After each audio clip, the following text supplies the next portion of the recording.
ପରେ ଆଉ ଲୋକମାନଙ୍କ ସହିତ ନାହାନ୍ତି।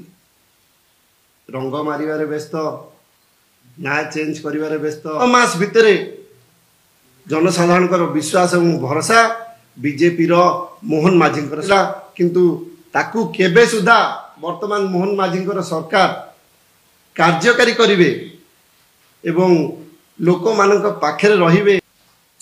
ଡେଲାଙ୍ଗ ପିପିଲି ନିର୍ବାଚନ ମଣ୍ଡଳୀର ପାଖାପାଖି 15ଟି ପଞ୍ଚାୟତ ଦୟା ନଦୀ ଉପରେ ଆଉ ଲୋକମାନଙ୍କ ସହିତ ନାହାନ୍ତି। ରଙ୍ଗ ମାରିବାରେ ବ୍ୟସ୍ତ, ନା ଚେଞ୍ଜ କରିବାରେ ବ୍ୟସ୍ତ।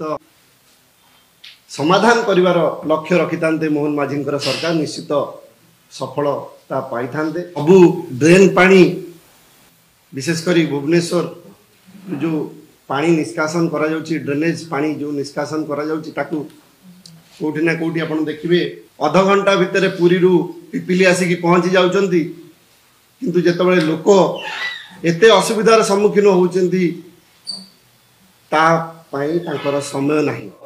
प्रकल्पर शुभारंभ करथिले, पाखापाखि 1.5 वर्ष हो गलानी एवं नूतन सरकार आसिला परे से कार्य मध्य ठप हो जाइछि। एई गंगुआ नदीर पानीर कारण जो कना गाधेया पई पीवा पई मध्य पानी व्यवहार करती भासुची एवं सेही माछ मार्केट रे बिक्री होउछि। आर मध्य तदंत करबा दरकार।